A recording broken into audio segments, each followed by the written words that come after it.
Good evening, my fellow citizens and residents. Welcome again to another edition of Leadership Matters. And the subject of interest, of course, is COVID-19, and in particular, our vaccination rollout program. Almost 1 year ago, the reality of the COVID-19 pandemic hit our shores, with our first 2 confirmed cases of COVID-19, a mother and her son. Since then, our people have come to understand that COVID-19 is a dangerous existential global threat. So far, over 2.7 million persons around the world have died as a result of COVID-19.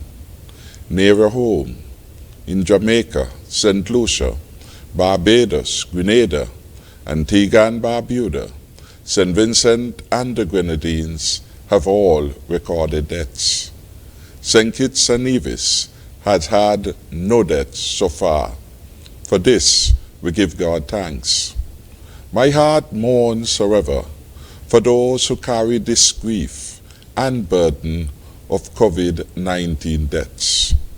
The threat that COVID-19 poses to our health, our economy, and our future here in St. Kitts and Nevis is very real.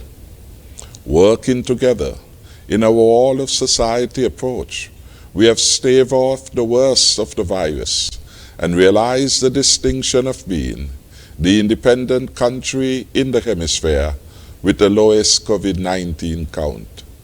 This is a tribute to the discipline, good sense, and resilience of the people of St. Kitts and Nevis. I must therefore thank everyone for their responsible behavior to date and urge all of us to continue to be circumspect and responsible in the battle against COVID-19. Today, we can be cautiously optimistic that there is a light at the end of the COVID-19 tunnel. We are not yet free of COVID-19.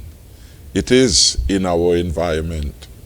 I repeat, we are not rid of COVID-19 as yet.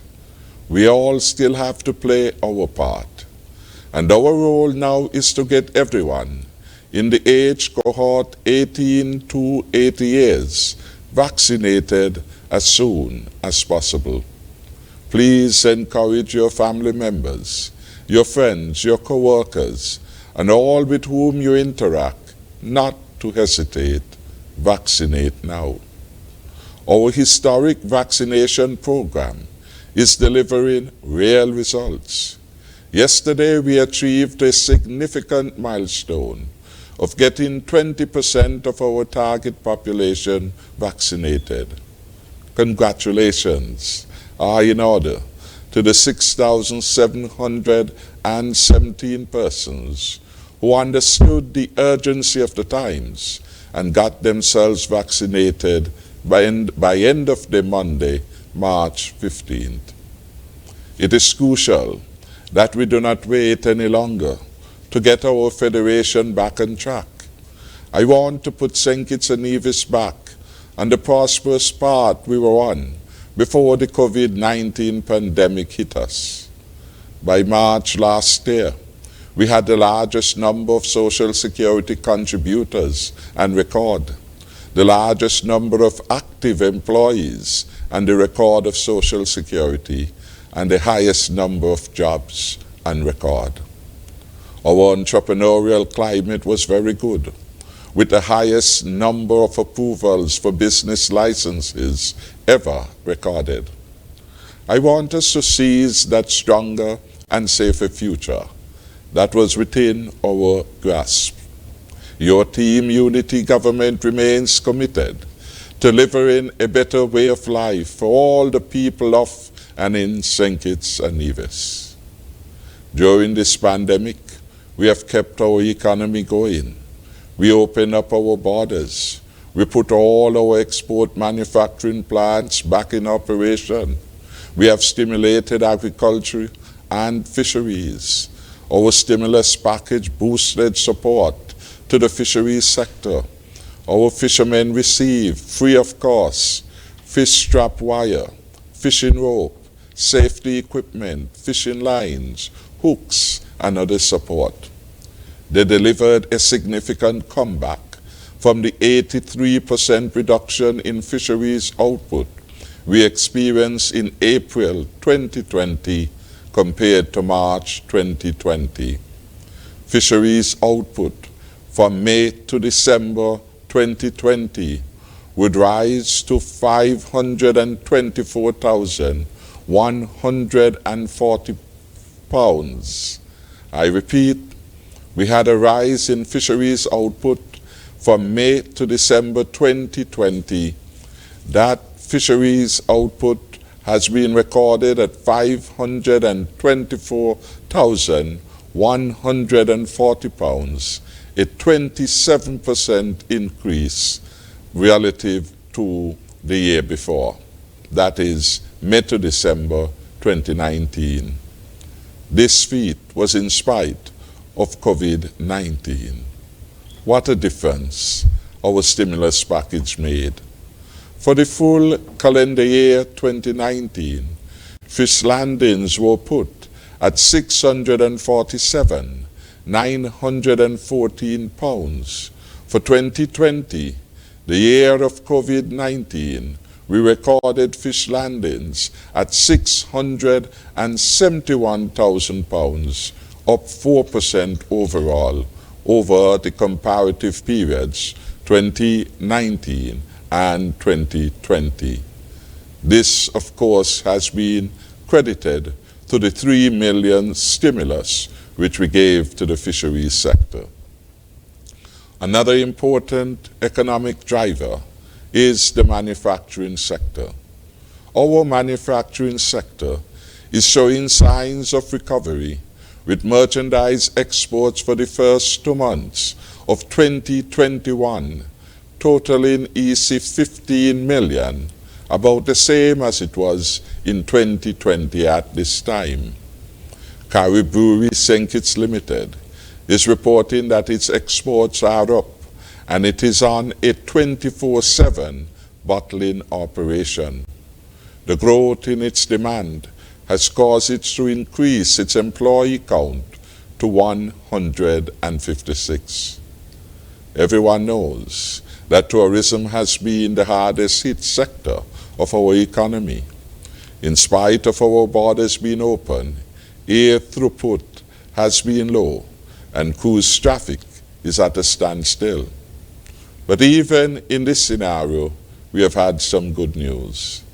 The good news, even in this picture, is that we have successfully repatriated 649 Ross University students to St. Kitts, bringing incomes for landlords, car rental agencies, our restaurants, and places of entertainment.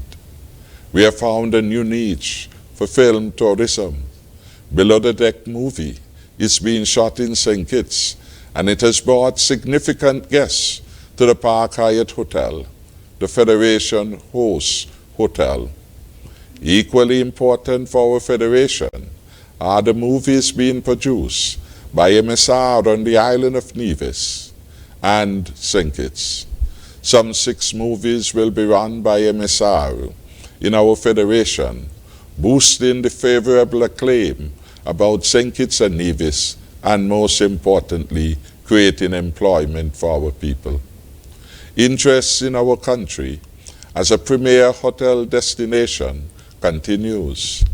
Trinity Sunset Hotel, Seaview Hotel, and Hillsborough Suites on St. Kitts all continue to work towards completion this year. Work has started this week on the US $6 million luxury villa project at the Royal St. Kitts Hotel. All these projects mean real jobs, real incomes for our people, and a stronger economy for St. Kitts and Nevis. We therefore have to try harder to defeat COVID-19, to protect our health, our jobs, and our way of life during these challenging times. Of course, as a government, we want to keep our streets safe. We want to build more and bigger homes. We want to create more jobs and more opportunities, especially for our young people. In sum, we are moving on the path to the stronger and safer future we promise. This is the path I want us to get back to. This is the path our vaccination program would lead us to.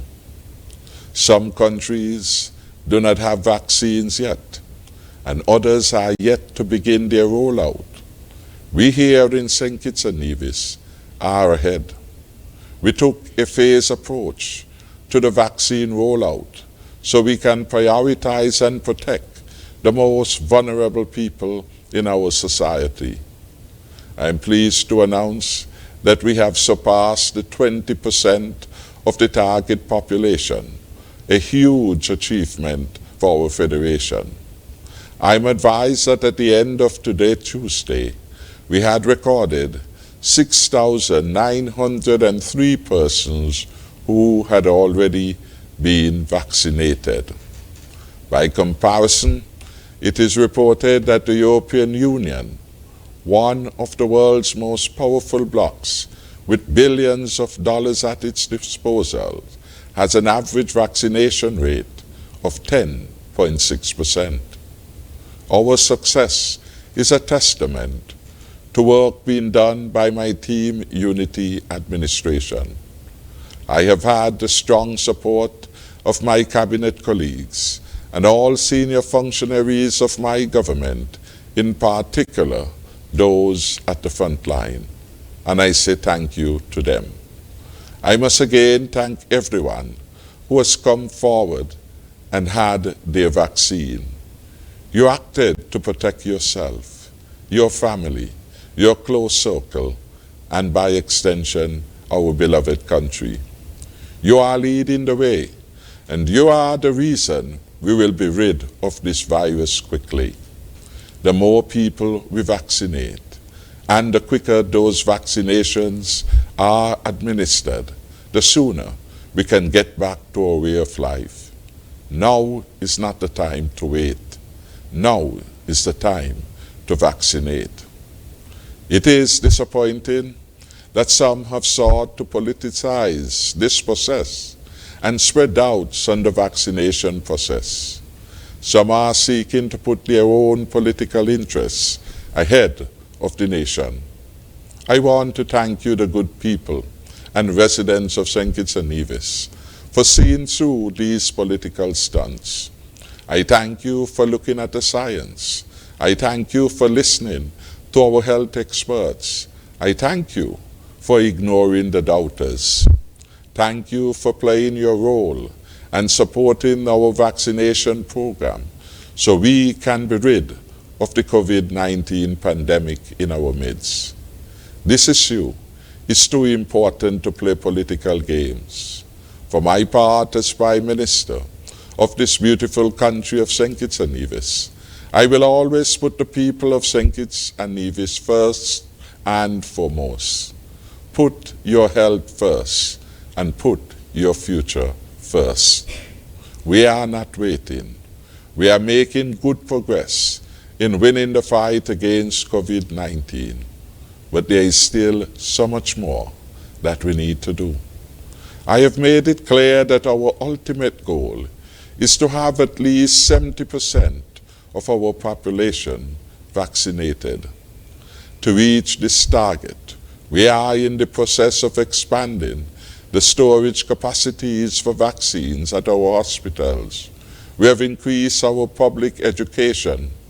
Our health officials are taking vaccines to the workplaces. Already, they have vaccinated hundreds of workers across several workplaces, including the Marriott Hotel, the Royal St Kitts Hotel, Koi Hotel, Park Hyatt, and UMHS. They will be taking the vaccine sessions or the vaccination sessions to the industrial site and the homes of the elderly, our prisons, etc. We will continue to take our all-of-society approach to ensure no one is left behind. Our public education will continue. Indeed, this Thursday, we have a public education forum at the Atlas Community Center, which gets started at 7:30 p.m. sharp. Dr. Cameron Wilkinson will be our lead presenter. We will answer your questions on the vaccination program. All are invited to come, to listen and participate. After the question and answer sessions, persons will be vaccinated if they so desire. Then on Monday, another education program will take place, this time in Old Road. I want to commend our churches, for they are doing their own part in the public education program. Last Sunday, for example, the Church of God in Keon had an information session. Dr. Natalie Osborne was the lead presenter. I must commend her and Pastor Ben Brown on this initiative. Of course, other churches are doing the same, and I commend them too. As our successful vaccination program continues to roll out, we all have a responsibility to keep playing our role. We have cause to be hopeful, but we are not yet out of this yet. We all have a responsibility to protect each other, our families, our friends, and loved ones from this deadly disease. So continue to play your part. Continue to observe all health protocols. Working together, we will see this pandemic through. I feel particularly honored tonight to have with me two gentlemen who have been, in their own ways, they have given yeoman service to our country in this Herculean battle to defeat COVID-19. I therefore extend special welcome to our Attorney General, the Honorable Vincent Byron Jr., and Dr. Cameron Wilkinson, Medical Chief of Staff, to the panel tonight. And I ask God continued protection on my fellow citizens and residents, and indeed on our Federation of St Kitts and Nevis. Thank you again for tuning in to this edition of Leadership Matters. God bless you. Thank you so much, Mr. Prime Minister. We'll now